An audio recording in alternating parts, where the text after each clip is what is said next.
ఈరోజు ఉదయాన్నే పోలీసులు వచ్చి మమ్మల్ని నిద్ర లేపారండి. హాయ్ అండి, వెల్కమ్ టు డిఎం డ్రీమ్స్. ఈరోజు ఉదయాన్నే మినీ హార్ట్ అటాక్ అయితే వచ్చిందండి. ఉదయాన్నే తలుపు కొడుతున్నారు. సరే ఎవరా అని వెళ్ళి చూస్తే పోలీసులు వచ్చారండి ఇంటికి. ఒక్కసారిగా గుండె దడైతే వచ్చింది. తీరా తలుపు తీసి ఏందండి అంటే ఏదో సెర్చింగ్ ఉందని చెప్పి ఇల్లంతా సెర్చ్ చేశారండి. మా ఇల్లే కాదు, ఇంటి పక్కన వాళ్ళవి అందరి ఒక్కో ఇల్లు సెర్చ్ చేసుకుంటా అయితే వెళ్ళారండి.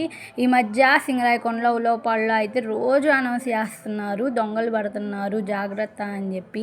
ఎక్కడికైనా ఊర్లకు వెళ్ళే పని అయినా లేకపోతే ఫ్యామిలీ మొత్తం ఏదైనా టూర్స్కి వెళ్ళే పని అయినా మనమైతే పోలీసులకి చెప్పి అయితే వెళ్ళాలంటండి. ఒక లెటర్ రాసి మనం ఎంతమంది ఉంటామో ఇంట్లో ఎక్కడికి వెళ్తున్నామో ఎన్ని రోజులు రామో వాళ్ళకైతే లెటర్ ఇచ్చేసి అయితే వెళ్ళాలంటండి. మరి ఈ మధ్య దొంగలు పడడం అయితే ఎక్కువైపోతుందండి. మెయిన్ మా ఊర్లో అయితే బైక్స్ దొంగతనాలు ఎక్కువైపోయినాయండి.